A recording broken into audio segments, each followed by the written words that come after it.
Merci, Monsieur le Président.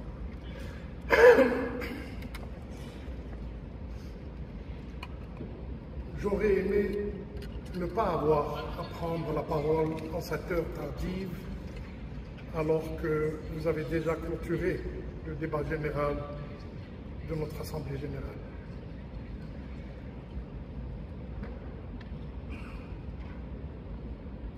Mais permettez-moi tout d'abord de réitérer les condoléances de l'ensemble du peuple algérien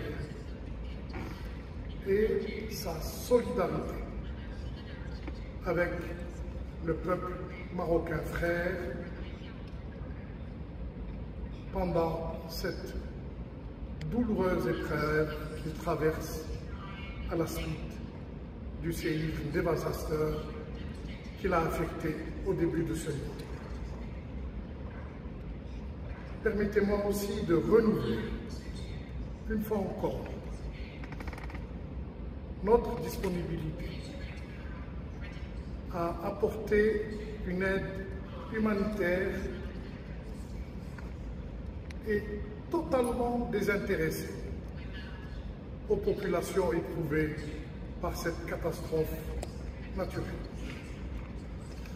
Monsieur le Président, je suis contraint de le faire, de prendre cette parole, car le distingué représentant permanent du Maroc a tenté de déformer la position exprimée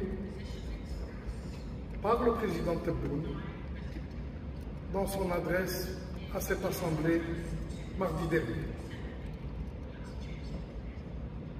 C'est vrai, et nous le revendiquons, que le président Tebboune a clamé encore une fois le soutien sans faille de l'Algérie aux peuples qui vivent encore sous domination étrangère.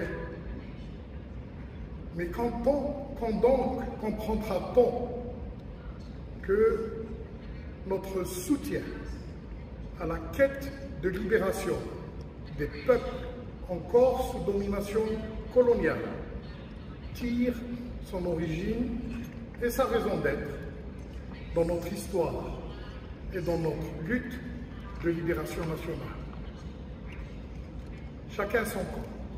Nous, Algériens, nous avons choisi le camp de la justice, celui de la décolonisation, celui de la liberté, celui de l'autodétermination et des droits de l'homme.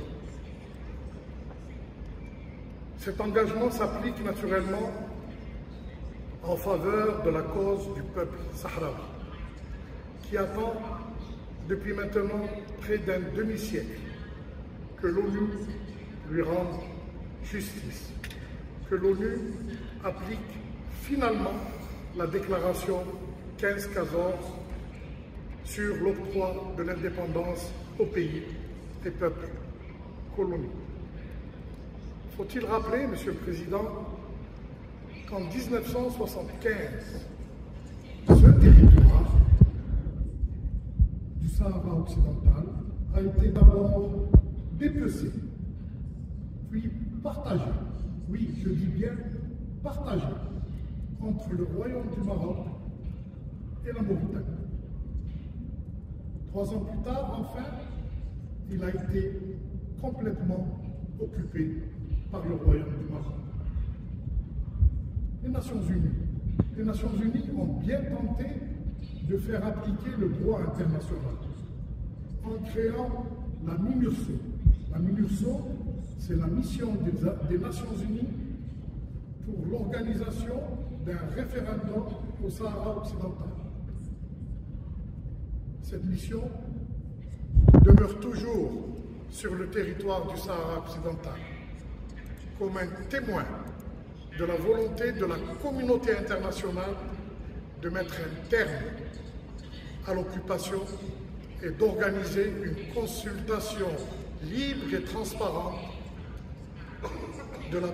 du peuple sahraoui sur son devenir. Mais la MINURSO est régulièrement et jusqu'à ce jour empêchée d'organiser ce référendum d'autodétermination avec la mise en avant d'une nébuleuse proposition d'autonomie qui n'a jusqu'ici convaincu personne. Si au Sahara occidental, l'occupation marocaine était réellement, où on a réellement fait un paradis, avec ou non l'octroi de l'autonomie, pourquoi donc empêche-t-on ce référendum et d'écouter la volonté du peuple sahraoui? Monsieur le Président, d'abord la nature de la question du Sahara occidental. C'est une question de décolonisation. Et il n'y a qu'à voir l'agenda du Conseil de sécurité, de l'Assemblée générale des Nations unies, du Comité des 24, pour connaître réellement la nature de cette question du Sahara occidental qui est et demeure une question de décolonisation qui doit être réglée par l'autodétermination du peuple sahraoui. Deuxièmement, on a cité l'Algérie, à tort, parce que l'Algérie n'est pas partie à ce conflit. Les deux parties à ce conflit sont le Royaume du Maroc et le Front Polisario. Et c'est comme ça qu'ils ont négocié le cessez-le-feu, c'est comme ça qu'ils ont négocié l'organisation, le début d'organisation du référendum, comme le prouvent les résolutions du Conseil de sécurité et de l'Assemblée générale. Et pour le règlement de ce conflit,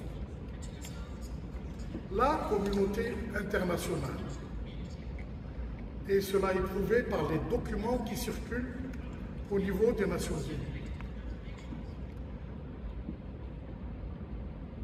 appelle à déterminer le vœu des Sahraouis entre deux propositions, le référendum ou l'autonomie, et laissons les Sahraouis choisir dans la transparence d'un référendum organisé par les Nations unies. Monsieur le Président, il est un secret pour personne que l'Algérie a soutenu et continuera à soutenir le droit à l'autodétermination du peuple du Sahara occidental. C'est ce que le président Tebboune a proclamé avec franchise et conviction devant cette Assemblée mardi dernier. Et il n'est point besoin de le répéter. Je vous remercie.